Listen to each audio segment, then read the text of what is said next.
If you, for example, track his work on democracy, for example, some of the things that he spoke about and wrote about democracy before 1998, his views have changed. They've become more complex because, and even his views about the West, because he hadn't lived here before then. But then he comes here in 1998, sees a version of secularism that is absolutely committed to religious freedom, is a champion of religion. We separate religion and state here not because we're suspicious of religion and see that the job of the state is to protect people from it. We separate religion and state here as a way to celebrate religious freedom. And the government's interest in that is to make sure everyone's freedom is maintained religiously. So it's a completely different rationale. After living here for 10 years, you can see his ideas about democracy and secularism. You can see the shift. You can see the change. And so I question the authenticity of some of those quotes and those sources. B, in line with that, I think they've been hijacked for an agenda that is anti-Gulen for ways that I don't think are authentic. And thirdly, his own views have shifted over time. And I'm not going to say any more. And I'm not going to let you say any more. Other people have their hands up. Okay, I'm going to follow up on his perspective. I don't particularly know Gulen, but I came because I'm just fairly interested today. How do you know that he has not repackaged his ideas in a way that are going to enable him to attract a more wider following of people? How do I know that? Yeah, I mean, you talk about authenticity and this feeling that you have. How do you know that he really has shifted his ideas? I go by what I read of his, and by his sermons. I keep up with the work that's published and the translations of them, and I've learned enough Turkish to translate for myself in some passages. So I mean, I keep up with it. He's alive. It's always one of the dangers. This is my second book that I've written on someone who's alive. And they change, right? So, I mean, by the time you even get the book written and copyrighted, they've shifted their views on some things, you know? So I keep up with it. Do I know? No. You never. I don't think anyone does.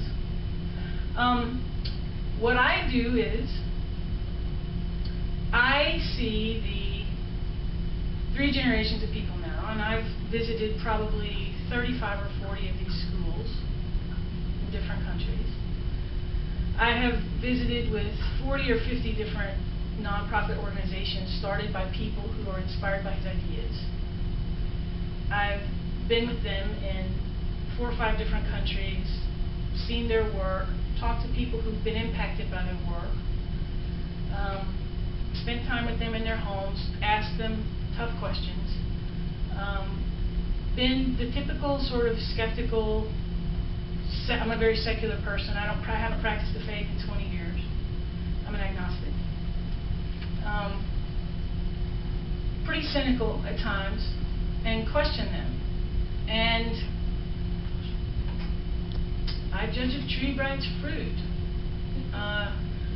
What I'm seeing from this community of people is very positive. So that's the best I can say. What's interesting from a sociological perspective about this movement, and there are, you know, book-length treatises being published right now by university presses on analyzing the Gulen Movement as a sociological organization. What's interesting is that Gulen has very little actual control over any of it. He's not even really aware of all the different projects and schools and things. I mean, he lives in a retreat center in Allentown, Pennsylvania. He's sick nearly to death. And, you know, he doesn't run all this stuff. From a religious studies perspective, people in my business who first began looking at this movement immediately went to, oh, it's a cult. It's a personality cult. Because we're used to that type of organization in religion. Many of the world's religions start out as personality cults, and then they eventually adjust and change over time. And I'm not using the term cult in a negative or pejorative sense. It's a certain phase of organizational development in religion. But on further investigation, most people in my business won't say that this is a cult. It doesn't have any of those features. Mainly the control issue. I mean, he himself is not involved, and he's just not. He's in seclusion all the time. And so there's so many projects going on around the world, 120 countries or so. He has no knowledge of them, much less control of them. So it's a very it's an interesting thing to look at from a sociological perspective. I've asked many of the Gulen community people, what do you think is going to happen when he dies? What will happen to the movement? Because, you know, he's old and he's ill. And the answer that I get from them, and I think there's legitimacy to this, is that the work will continue. The schools will continue, the interfaith dialogue, the intercultural, all the different things will continue, precisely because he's not central to them, structurally. It's the ideas. And the ideas are pretty consistent across the board. So, can they be corrupted? Absolutely. Have they been? Maybe. It's a new movement, so maybe they will be corrupted. Most religious movements do become corrupted and have become corrupted. I don't know that this one would be any different given enough time.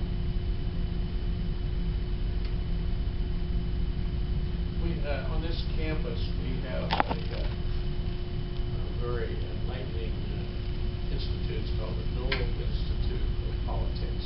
The what? The Dole Institute of Politics. You've probably heard of it. Oh, Bob Dole. I thought you said Dole, like D-O-E-L or something. No, it's me. And it's about understanding how politics works, at least in this country. And I'm thinking that what you're talking about is how can we coexist some kind of a peaceful way with a lot of different cultures. And I don't think ours is peculiar to other cultures, that there's a power structure that's completely unrelated to philosophers. Oh, yeah. And my concern is how can that be manipulated? We package, say, politics, you package an individual and get them elected. They may or may not be what you package them as, but there are ways of staging it. There's a power structure, and anybody that knows anybody that's gone to Washington knows you change the personality after they've been around the Potomac for a while. Mm-hmm. I'm sure that's true in every other country. That leaders are very power hungry and selfish in general, and yet they're the ones that are leading and making the decisions about how we're to coexist. So what can we do about that? At that level, yeah. But I don't think that's the only level at which we live. We don't only live at the level of the macro political structures. We also live at the community level, faith community to faith community to civic community. We also live at the individual level, individual in our families, with our friends, and with our neighbors. And so the fact that we may have the feeling, it may be true, that we have very little say, even in a democracy, over the politics of our country and the foreign policy statements of our country and what that does, that's potentially corrosive to peaceful coexistence. We still have a say, you and I, over how we live with our Muslim neighbors, the Buddhists that our kids go to school with, how our faith community, if you're in one, relates to the one that's down the street. How, and if you're not in a faith community, if you're in a civil society movement or something, how that works. We all wear multiple hats. And so I think it's easy, I'm not suggesting you're doing this, I think others find it easy to just say, well, you can never really make a difference anyway because it's the people in Washington that pull all the strings. Forget about it. Well, I think that's cynical and a cop-out. I sort of feel like I'm being tossed around in the Mediterranean in a rowboat. It's a staggering challenge. It's a staggering challenge. And quite frankly, I think many folks, and I'll speak for many folks in the United States, we're not up for it. We've not been trained for it.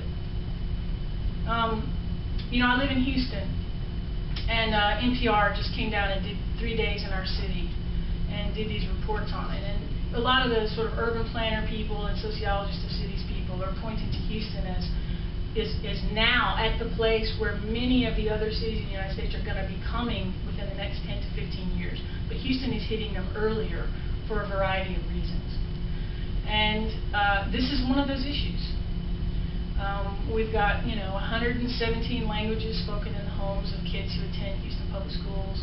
We've got parts of our city where the street names are in Arabic, and other parts are in Spanish, and other parts they're in Vietnamese, and other parts they're in Chinese. I mean, we have this huge, sprawling city that Philadelphia, Baltimore, Chicago, and Detroit could all fit inside of at one time. And how do we live together? And it's huge. And it's pushing everyone to rethink, what does it mean to be who you are? What does it mean to be, in our case, a Houstonian? Do you have to have certain color skin? Do you have to speak certain language? Do you have to be a certain religion? What does that mean? And I think you'll have to answer that question here in Kansas. We'll have to answer it all over the country. And it's going to have as much to do with our one-on-one relationships with people as it will anything that people do in Washington. I would propose that the extent to which we have one-on-one relationships with people who are different from us,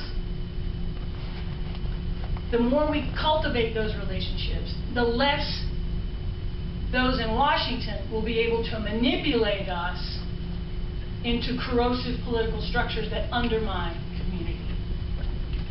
And that's on us. That's on us.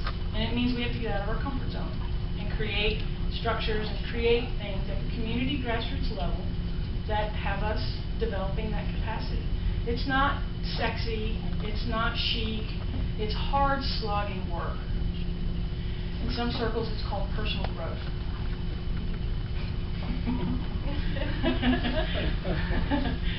One more question and then we're done.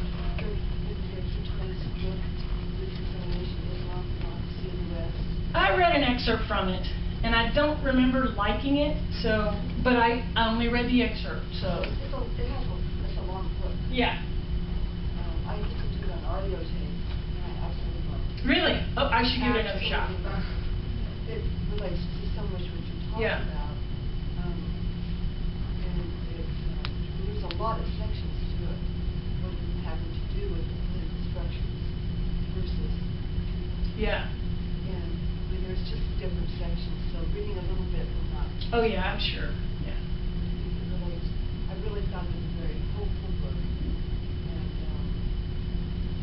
one that explained a lot of things to me in terms of history, because she does spend a lot of different time going through different countries and their history in terms of Islam and the traditions rather versus the religion. Right. And how that varies, as well as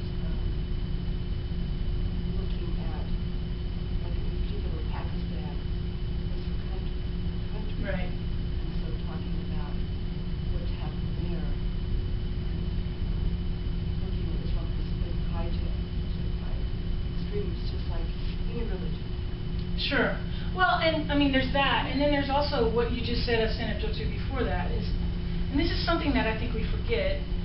The religions of the world, they're not static things. They have not stayed the same for 2 days in a row. They're huge systems that are organic, systems that are, they're moving and shifting and changing. Not that they're basic ideas or core truth, those are there, but they shift and move the way that they're applied and lived in the world. And then secondly, especially with a religion like Islam, the big ones like Islam and Christianity, it's very hard to tease out in any given geography what is a religious tradition and what is a cultural tradition and because they're so completely intermingled and they're used to mutually reinforce each other when perhaps they really started out as completely separate. And so it's very complex.